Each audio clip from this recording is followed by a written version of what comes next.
శంకరునికి సంబంధించినటువంటి కుటుంబ పరివార ఫోటో అధ్యక్ష. ఇందులో శంకరుడి వాహనం నందిగా, పార్వతి వాహనం సింహంగా, అదేవిధంగా మరి కుమారస్వామి వాహనం నెమలిగా, విఘ్నేశ్వరుని వాహనం ఎలుకగా ఉంటుంది అధ్యక్ష. ఇందులో ఒకదానికొకటి పడదు అధ్యక్ష. నెమలికి పాముకు పడదు, పాము మెడ శివుని మెడలో పాము ఉంటుంది, నంది ఆవుకుని సింహానికి పడది, నెమలికి ఎలుకకు పడదు అధ్యక్ష. కానీ ఒక పరివారంలో ఎట్లయితే కలిసి శివపార్వతుల పరివారంలో ఎట్లా ఉంటుంది, నేను పర్మిషన్ తీసుకున్నా సార్, నేను పర్మిషన్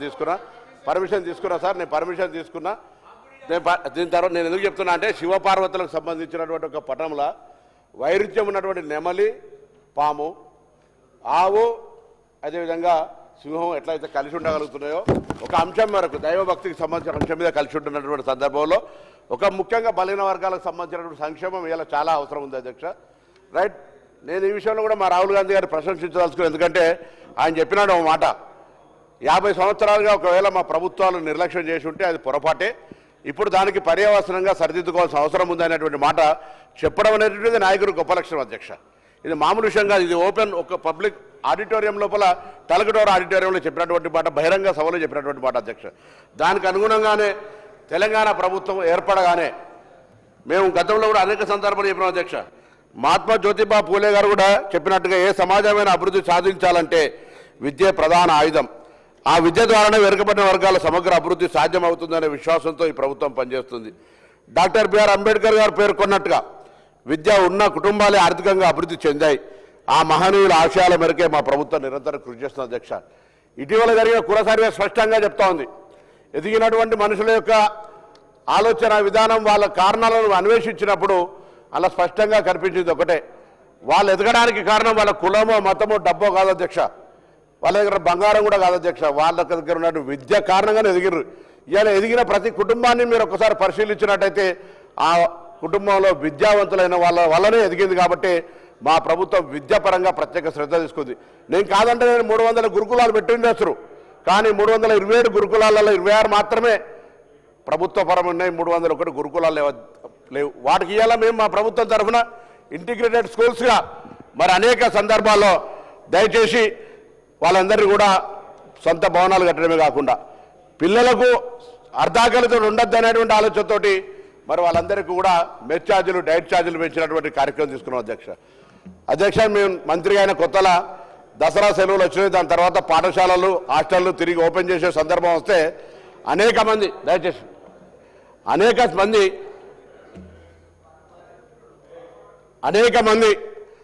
మంది ప్రైవేట్ బిల్డింగ్ ఓనర్స్ అంతా కూడా మేము తాళాలు వేసుకొని పోతాం, మాకు కిరాయిలు రాలేదని చెప్పినటువంటి పరిస్థితి అధ్యక్ష.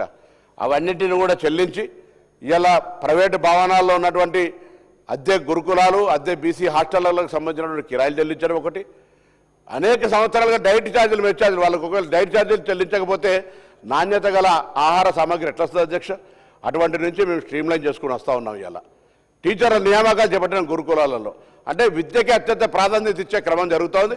తప్పకుండా నేను సభ ద్వారా నా సహచార గౌరవ శాసనసభ్యులకు, రాజకీయ పార్టీలందరూ కూడా విజ్ఞప్తి చేస్తా ఉన్నాం, తప్పకుండా ఈ సంవత్సరం మీరు స్థలాలు కేటాయించినటువంటి ఆత్మగౌరవ భవనాలలో బరాబర్ ఆత్మగౌరవ భవనాలు కట్టి తీరుతాం. ఈ సంవత్సరం ఆర్థికంగా 2 సంవత్సరాలు వెసులుబాటు చేసుకోవడానికి సంబంధించినటువంటి అంశం వచ్చింది.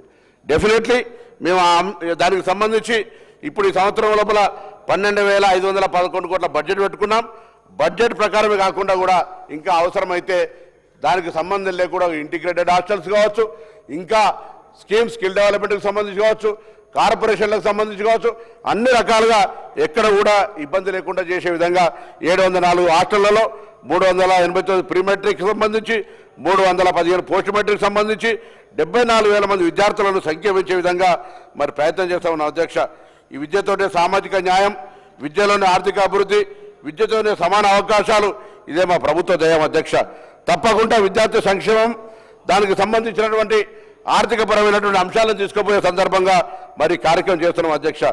పెద్దలు 71-72లో పివి నరసింహరావు గారు ఆ రోజు బీసీ గురుకులాలను తొలి దశ లోపల ఆనాటి అవసరాలు 1986-87లో ప్రారంభిస్తే అందులో నుంచి వచ్చినటువంటి అనేక అనుమతులు ఇలా మన చీఫ్ సెక్రటరీ కావచ్చు, మొన్నటిదాకున్న డీజీపీ మహేందర్ రెడ్డి కావచ్చు, ఇలా public service commission chairman Burra Venkateshwara లాంటి వాళ్ళందరూ కూడా అటువంటి గురుకులాల నుంచి వచ్చినటువంటి వాళ్ళే. గురుకులాల నాణ్యత, గురుకులాల యొక్క మౌలిక సదుపాయాలను పెంచేటువంటి ఒక ప్రయత్నం చేస్తున్నాం అధ్యక్ష. మరి ప్రభుత్వం కూడా 40% వాళ్ళ యొక్క మౌలిక ఆహారానికి సంబంధించిన ఛార్జీలను పెంచే విషయంతో పాటుగా మరి అనేక కార్యక్రమాలు చేస్తా ఉన్నాం. బీసీ రెసిడెన్షియల్ పాఠశాలలకు సంబంధించి చరిత్రలో మొదటిసారిగా ఒకే విద్యా సంవత్సరంలో పాఠ్య పుస్తకాలు, నోట్బుక్లు, యూనిఫామ్లు, దుప్పట్లు, టవల్స్, రగ్గులు, బూట్లు, స్కూల్ బ్యాగులు, టై, బెల్ట్, ట్రాక్ సూట్లు, నైట్ డ్రెస్సులు, ట్రంక్ బాక్సులు, ప్లేట్లు, గ్లాసులు మరి ఇతర వస్తువులన్నీ ప్రతి విద్యార్థికి అందించబడతా ఉన్నాయి అధ్యక్ష. ఆ విధంగా ఐఐటి, జేఈ, త్రిపుల్ ఈ, అదేవిధంగా నెట్ పరీక్షలకు సంబంధించిన కోచింగ్ అందించడంతో పాటుగా ఎక్స్ట్రా కరిక్యులర్ యాక్టివిటీస్ లోపల కూడా పిల్లల్ని మోటివేట్ చేసే విధంగా క్రీడలు, కళలు ఇతరత్ర చేస్తున్నాం అధ్యక్ష. ఆర్టిఫిషియల్ ఇంటెలిజెన్స్ కావచ్చు, కార్పొరేట్ పని వాతావరణంలో ప్రత్యక్ష అనుభవాన్ని అందించేందుకు డిగ్రీ విద్యార్థులకు కార్యక్రమం కావచ్చు, ఈ విధంగా అనేకమైనటువంటి అంశాలను ఈరోజు శాఖ తరఫున తీసుకుంటా ఉన్నాం. గౌరవ సభ్యులు కొన్ని అంశాలను నిర్దేశించారు అధ్యక్ష. నేను చెప్తాను, ఈరోజు విద్యార్థులకు సంబంధించినటువంటి ఇప్పుడు చెప్పినటువంటి అన్ని అంశాలకు సంబంధించి విద్యార్థులకు సంబంధించినటువంటి ప్రాథమికంగా విద్య అనేటువంటిది మూలం అనేటువంటి విధంగా మరి కులగణలో వచ్చినటువంటి సమాచారం మేరకు కానీ ఇవన్నీ చేయడం జరుగుతుంది అధ్యక్ష. యంగ్ ఇండియా ఇంటిగ్రేటెడ్ను సామాజికంగా అందరూ మళ్ళీ అవగాహన కలగాలనే ఆలోచనతోటి మరి 100 ఇంటిగ్రేటెడ్ హాస్టల్స్ కూడా తీసుకోవడం జరుగుతుంది అధ్యక్ష. అదేవిధంగా స్కాలర్షిప్ బకాయిలకు సంబంధించి 3,000 నుంచి 3,000 కోట్లు బకాయి ఉంటే 12,000 కోట్లను మరి గత బకాయిలను చెల్లించే విధంగా చర్యలు తీసుకున్నాం అధ్యక్ష. మరి ఇంకా ఈ విధంగా ఉపాధ్యాయుల అవసరాలకు సంబంధించి 5,668 ఉద్యోగాలను తీసుకోవడం జరిగింది. సొంత భవనాల కోసం 500 కోట్ల కేటాయించడం జరిగిందనే మాటలు చెప్తా ఉన్నాం అధ్యక్ష. బీసీ హాస్టళ్లలో 25 కోట్లను మరి వంట గదుల కొరకు కూడా తీసుకునే విధంగా చర్యలు తీసుకుంటామని మళ్ళీ చెప్పినట్టుగా ఆత్మగౌరవ భవనాల గురించి తప్పకుండా ఈ సంవత్సరాన్ని మొన్ననే ఈ మధ్య నేను, గౌరవ కొండా సురేఖ గారు, గౌరవ వాకిటి శ్రీగారు గారు, గౌరవ శాసనసభ్యులు అందరం కూడా కలిసి మా ప్రభుత్వంలో బలహీన వర్గాలకు జరగాల్సినటువంటి అంశం మీద మా పార్టీలో అంతర్గతంగా అడిగేటువంటి స్వేచ్ఛగా మేము తీసుకొని పోతా ఉన్నాం.